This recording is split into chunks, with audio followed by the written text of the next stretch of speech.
Video like जरूर कर लीजिए और ऐसे वीडियो लगातार फ्री में पाने के लिए चैनल को तुरंत सब्सक्राइब कर लीजिए और बेल आइकन को जरूर टैप कर लीजिए ताकि आगे भी सारे वीडियो आपको मिलते रहे। यूट्यूब में फॉलो करते हैं तो प्लीज ये वाला फ्री टेलीग्राम चैनल जरूर ज्वाइन कर लीजिएगा। सारे नोटिफिकेशन सारे अपडेट यहीं पे आते हैं, ध्यान रखिए। दोस्तों इस वीडियो में मैं आपको पूरी जानकारी देने वाला हूं इलाहाबाद हाईकोर्ट आरओ के लिए आपको क्या क्या चाहिए होगा, कितनी एज चाहिए होगी, paper vapour A to Z मतलब संपूर्ण जानकारी आपको इसमें मिल जाएगी। ठीक है, देखो सबसे पहले तो ये ध्यान रखो कि आरओ के लिए जो एज है इलाहाबाद हाईकोर्ट के लिए वो यूपीपीएससी के आरओ से अलग है। इसमें 21 से 35 साल वाले जो है वो फॉर्म भर सकते हैं। कितने साल वाले? 21 से 35 साल तक मैक्सिमम एज है। ठीक है, और देखो बाकी जो SC ST OBC है उनको 5 साल का एज रिलैक्सेशन है, यानी 40 हो गए। ठीक, जो आपका PH वाले उनको वही 15 साल का एज रिलैक्सेशन है, एक्स सर्विसमैन को 3 साल का एज रिलैक्सेशन। ये तो हो गई पहली बात। एलिजिबिलिटी क्या चाहिए? तो वही ग्रेजुएशन चाहिए आपको, किसी भी सब्जेक्ट से हो, ग्रेजुएशन हो, कोई परसेंटेज की डिमांड नहीं है। पर हाँ, यहाँ पे एक स्पेशल एलिजिबिलिटी है, आपके पास कंप्यूटर का डिप्लोमा होना चाहिए, या तो CCC हो या O लेवल हो आपके पास, है ना। CCC या O लेवल में कोई भी एक आपके पास होना ही चाहिए। अगर ये दोनों भी नहीं है, कोई और कोपा वगैरह का 1 साल का सर्टिफिकेट है आपके पास कंप्यूटर का, वो चल जाएगा। BTech वगैरह किए हो कंप्यूटर साइंस से चल जाएगा। BSc में अगर या ग्रेजुएशन के किसी भी में एक कंप्यूटर का सब्जेक्ट आपने पढ़ा है तो भी चल जाएगा, मतलब कंप्यूटर मस्ट है इसमें। ठीक है, आप ये देख सकते हो नोटिफिकेशन है, बैचलर डिग्री प्लस साथ में आपको ये चाहिए, है ना, O level certificate awarded by DOEACC society, या आपका CCC है ना, diploma degree in computer science, और लगा हुआ है, कोई भी एक चीज़ चल जाएगी। तीसरी मोस्ट इंपॉर्टेंट चीज़, इसमें टाइपिंग मस्ट है भैया, 25 वर्ड पर मिनट की इंग्लिश की टाइपिंग चाहिए। हिंदी से काम नहीं चलेगा, इंग्लिश में आपको टाइपिंग चाहिए ही चाहिए। कारण क्या है? क्योंकि अब आप यहाँ पेपर का जो पैटर्न देखेंगे, एक तो आपका प्रीलिम्स होता है, पहली चीज़ सिर्फ प्रीलिम्स ही है, एक ही पेपर है, कोई मेंस वेंस इसमें नहीं होता है, कोई मेंस नहीं है, कोई नेगेटिव मार्किंग नहीं होती है। 200 सवाल आते हैं, इंग्लिश हिंदी दोनों माध्यम पे सवाल रहेंगे आपको। 3 घंटा आपको मिलेगा। ठीक है, इन 3 घंटे में आपको 200 सवालों को करना है। ठीक, फिर इसके 15 मिनट का आपको गैप मिलेगा। 15 मिनट बाद आपकी 20 मिनट की टाइपिंग होती है उसी दिन, है ना, जिस दिन पेपर होगा उसी दिन आपके 20 मिनट का टाइपिंग का टेस्ट होगा, मतलब 50 नंबर का इंग्लिश में ही टाइपिंग होगी।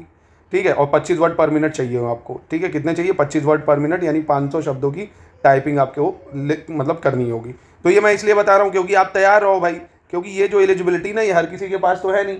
किसी को क्या होगा, GS बड़ी अच्छी है, उसके पास CCC या O लेवल नहीं होगा। हो सकता है किसी के पास दोनों, उसको टाइपिंग नहीं आती हो। टाइपिंग ऐसा नहीं है कि आज आपने पेपर दिया 3 महीने बाद टाइपिंग टेस्ट होगा, है ना, जो जूनियर असिस्टेंट वगैरह में है। इसमें आपको क्या उसी दिन टाइपिंग होनी है। तो यार प्रिपेयर रहो, नोटिफिकेशन जब भी आएगी, है ना, आपको ज़्यादा समय तो मिलेगा नहीं, इसलिए इसके PYQs वगैरह देखना शुरू करो, इसकी तैयारी करना शुरू कर दो। बहुत अच्छी पोस्ट है, ग्रेड पे 4800 का है, सैलरी बहुत बढ़िया है, कोई मेंस वेंस नहीं है, नेगेटिव मार्किंग नहीं है, बेहतरीन पोस्ट है इसमें आपकी। मतलब ओवरऑल कट ऑफ आपका 250 नंबर में बनेगा। ठीक है, और ये सब वैकेंसियाँ होल्ड करके रखी जाती है इसीलिए कि चुनावी ईयर आए तब इसको लॉन्च करा जाए। तो ये 2026 के एंड तक, मतलब 2025 के एंड तक या 26 की स्टार्टिंग में ही इसकी नोटिफिकेशन भी आपको देखने को मिल ही जाएगी। हालांकि ये 2021 में आई थी, उससे तब से वेट चल रहा। पर देखिए BEO की भी वैकेंसी आप देखेंगे 2019 में आई थी, आ गई है। LT ग्रेड की भी ऐसे ही 19-20 के आसपास आई थी, वो भी वैकेंसी आ गई है। इसका भी निश्चित ही है आना, क्योंकि बहुत सारी पोस्ट, लगभग मेरे ख्याल से 560 RO की पोस्ट है, ARO की भी 120-30 ऐसे ही पोस्ट है उसमें भी खाली। सिलेबस अगर आप देखोगे तो वही साइंस है, जनरल साइंस नॉर्मल। ठीक है, हिस्ट्री है, इंडियन नेशनल मूवमेंट, पॉलिटी है, इंडियन एग्रीकल्चर है, पॉपुलेशन इकोलॉजी अर्बनाइजेशन यानी इंडिया का ज्योग्राफी, इंडिया और वर्ल्ड ज्योग्राफी हो गई, करंट अफेयर्स है, थोड़ी सी रीजनिंग है आपकी, UPG के है, और आपकी जनरल हिंदी है, और जनरल इंग्लिश 10-10 नंबर की आती है, और elementary knowledge of computer.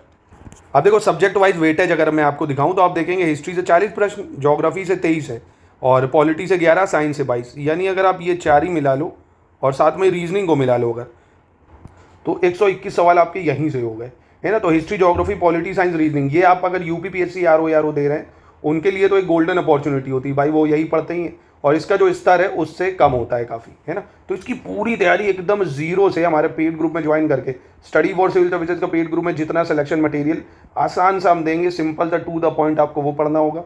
Exclusive videos आपको देंगे, रीजनिंग के, मैथ्स के, पूरे हिस्ट्री के, ज्योग्राफी के, बढ़िया स्मार्ट बोर्ड पर समझाते हुए टेस्ट और क्विज से प्रैक्टिस कराएंगे। तो पूरी तैयारी आप इसकी स्टडी फॉर सिविल सर्विसेज से कर सकते हैं। आप देख सकते हैं इकोनॉमी से 6 है, सेंसस से 3 है, तो बस इंडिया और यूपी का सेंसस पढ़ लीजिए, हो जाएगा। करंट अफेयर से 11 सवाल है। कंप्यूटर यहाँ पे मेजर वेटेज है, 22 सवाल कंप्यूटर से आते हैं, बेसिक, एकदम बेसिक, वो भी हम आपको स्टडी मटेरियल और वीडियोस प्रोवाइड कराएंगे समझाते हुए बढ़िया। इंग्लिश के 10, हिंदी के 10 है ना, पहले क्या था इंग्लिश के 50 सवाल थे, फिर बाद में बदल के इंग्लिश को 10 करा गया, हिंदी के 10, तो वही हिंदी तत्सम तद्भव यही सब जो आप उसमें पढ़ते हो। तो कहने का मतलब history, geography, polity science, reasoning, current affairs, Hindi, computer, इन पे भी खाली फोकस करेंगे आप तो आराम से कट ऑफ निकाला जा सकता है इसका। तो आप study for civil services paid group में जुड़ने के लिए नंबरों पे कांटेक्ट भी कर सकते हैं, है ना। पूरी तैयारी एकदम शुरुआत से, और ये ग्रुप जो रहेगा आपका जब तक इसकी एग्जाम नहीं हो जाती तब तक की वैलिडिटी का रहेगा। पूरा एग्जाम आपका निकलवाएंगे हम आपको, क्योंकि मेंस है नहीं, सिर्फ प्री की तैयारी करनी, कोई नेगेटिव मार्किंग नहीं है और आसान सा पेपर होगा, तो आप कर सकते हो। और इसके PYQ मैं आपको इस चैनल पे डालना शुरू करूँगा 1 by 1 बहुत जल्दी। इसके PYQ भी मैं कराऊंगा। आप लोग बताइए अगर आप लोग PYQ करना चाहते हैं तो कमेंट में कम से कम आप लोग बताइए, ज़्यादा से ज़्यादा लोग, तभी मैं इसके बारे में थोड़ा सोचता हूँ, रिसर्च करता हूँ और बढ़िया से PYQ एनालिसिस करके आपको देता हूँ।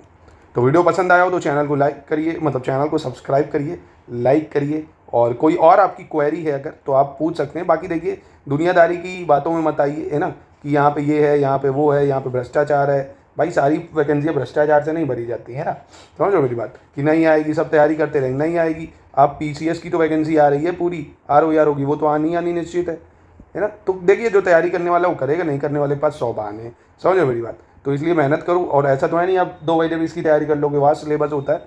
6 से 7 महीने अगर अच्छे से पढ़ाई करोगे तो कोई रोक नहीं सकता आपको पेपर निकालने से, ठीक है। जितना हम देंगे टू द पॉइंट उतना ही आपको पढ़ना है बस।